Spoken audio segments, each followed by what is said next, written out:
राजस्थान मार्च को है current affair. Gambhiri नदी यूं शुरू है।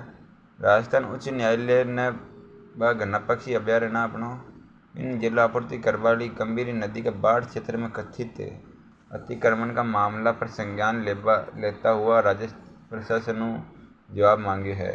न्यायालय ई मामला मुख्य सचिव संभागीय आयुक्त जो भरतपुर है और प्रमुख राजस्व सचिव जिला कलेक्टर करौली का है और एसपी करौली भी नोटिस जारी कर 8 सप्ताह के अंदर जवाब दाखिल करवा निर्देश दियो। याचिकाकर्ता जो दायर यानी कि जनहित याचिका करी पीआईएल पर प्रारंभिक सुनवाई करता आदेश दिया बाद याचिकाकर्ता का अधिवक्ता ने न्यायालय अवगत कराया कि पांचनाबाद का जो पानी है वो गंभीर नदी के माध्यम घनापक्षी अभ्यारण्य तक पहुँचे। इसका अतिक्रमण का कारण बाधित हुई है।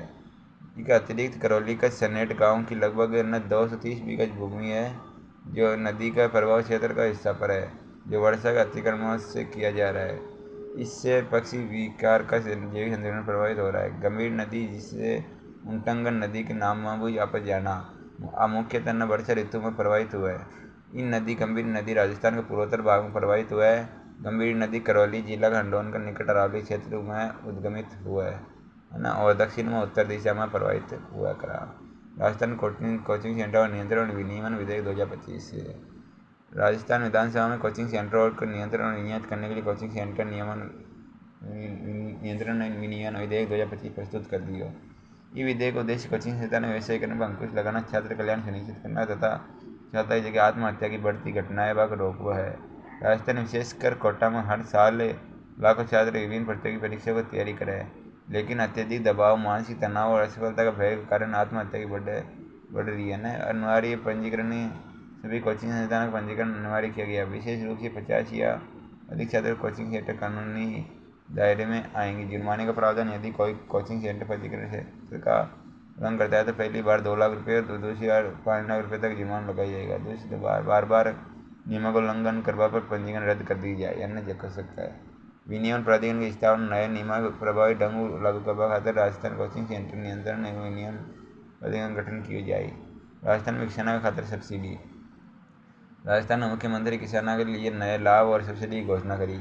इस घोषणा में 30,000 कृषकों का खातिर 133 करोड़ रुपये का अनुदान की राशि शामिल है। वे कृषि किसान योजनाओं को जो है और पशु स्वास्थ्य देखभाल के खातिर संसदीय दिशा निर्देश भी जारी कराया, जिसमें छोटा और सीमांत किसान कल्याण पर विशेष ध्यान दिया है। ज्यों राज्य की प्रगति सुनिश्चित की जा सके, मुख्यमंत्री बीकानेर में आयोजित किसान सम्मेलन में किसान उत्पादक संगठन एफपीओ कार्यक्रम नवीन कृषि पहलों की घोषणा की। इनमें पहली इनमें प्रधानमंत्री किसान सम्मान निधि में वृद्धि, मंगल पशु बीमा योजना का विस्तार तथा जैविक खेती एवं बागवानी को बढ़ावा देने खातिर दिशा निर्देश से शामिल है। इनमें किसानों को कल्याणकारी योजनाओं के चेक वितरित कर उन्हें सामूहिक खेती के माध्यम से अधिक आय का अवसर प्राप्त करवा खातिर एफपीओ से जुड़ने प्रोत्साहित करी। अन्ना सागर जी। सर्वोच्च न्यायालय अन्ना सागर जी राजस्थान सरकार पर अजमेर की अन्ना सागर जी के किनारे बने 7 वंडर्स और फूड कोर्ट को हटाने का आदेश दे दियो। सर्वोच्च न्यायालय ने 7 वंडर पार्क की 6 महीने भीतर हटावा की और या अन्य स्थान पर स्थानांतरित करने का निर्देश दिए, जबकि फूड कोर्ट को 7 2025 तक पूरी तरह ध्वस्त करने का आदेश दिया गया। इसके अतिरिक्त न्यायालय ने स्पष्ट किया कि वेटलैंड क्षेत्र को जितना नुकसान पहुंचा है उतना ही नया वेटलैंड सिटी एरिया में विकसित किया जाए। National green tribunal NGT green tribunal ने भी झील के वेटलैंड क्षेत्र को नुकसान पहुंचाने के लेकर कड़ा रुख अपनाया था। अजमेर में स्थित एक कृत्रिम झील है जिसका निर्माण पृथ्वीराज चौहान के पिता अर्णोराज अन्नाजी चौहान ने करवाया। अन्ना सागर जी को करवाया जो उनका यो अन्ना जी द्वारा निर्मित कराए जाने के कारण इस झील का नाम अन्ना सागर जी नाम पड़ो। हरियाली राजस्थान अभियान है। राजस्थान अभियान में राजस्थान सरकार का करीब वित्तीय वर्ष 2025 में 10 करोड़ पेड़ लगावा की लक्ष्य रखियो। राजस्थान अभियान के तहत 7 अगस्त 2024 को हरियाली के अवसर पर की गई। मैं राज्य के मुख्यमंत्री दुदू के गाँव में एक पीपल का पौधा लगाने की शुरुआत करी है न भी एक पेड़ माँ के नाम अभियान में प्रेरित होकर राज्य सरकार ने मिसाल ने हरियाला राजस्थान का पहल अगले 5 वर्ष में 50 करोड़ पौधे लगावा की लक्ष्य रखे। इस अंतर्गत 2024 में 7 करोड़ पौधे लगाए गए न। एक पेड़ माँ का नाम अभियान में एक विशेष देशव्यापी रोपण अभियान है। यूँ 5 जून 2024 को विश्व पर्यावरण दिवस के अवसर पर प्रधानमंत्री द्वारा शुरू करी जो है ना। अब है कर्रा रोग का फैलाव। राजस्थान का पशु पालन मंत्री ने जैसलमेर जिले में जैसलमेर जिला में कर्रा रोग का प्रसार को रोकने खातिर विभागीय अधिकारियों के साथ बैठक करी। कर्रा रोग और बोटुलिज्म का प्रसार राजस्थान के पश्चिमी जिलों जैसलमेर, बाड़मेर, बलोतरा, फलौदी में देखे गई है। ये जिला शुष्क और अर्धशुष्क जलवायु वाला क्षेत्र है। अतः पशुपालन मुख्य रूप आजीविका का आधार है। हाल ही में इस रोग के कारण जो है कर्रा रोग के कारण जैसलमेर में 36 और फलौदी में 2 पशुओं की मृत्यु होगी। ये बैठक की उद्देश्य रोग की रोकथाम, पशुपालकों को जागरूक करवा और आवश्यक दवाइयों की उपलब्ध सुनिश्चित कराबो पर ध्यान देवो है। ये रोग का मुख्य रूप कर्रा रोग मुख्य रूप हरा चारा और कैल्शियम फास्फोरस के कमी कारण हुआ है। कर्रा रोग के चलते पशु मृत पशुओं की हड्डियाँ खाने लगते हैं। मृत पशु की हड्डियाँ खाने लगे पशु यूँ का बोटुलिज्म रोग का कीटाणु शरीर में प्रवेश कर जाए और संक्रमण फैल जाए। रोगग्रस्त पशु मुख से लार टपक आना, अगले पैरों में जकड़न होना और जीभ का लकवा ग्रस्त होकर मुंह से बाहर लटक जाना इस रोग के प्रमुख लक्षणों में शामिल है। यूँ बचाव के लिए पशुपालकों को पशु पोषक तत्वों से भरपूर आहार देने की सलाह दी जाती है।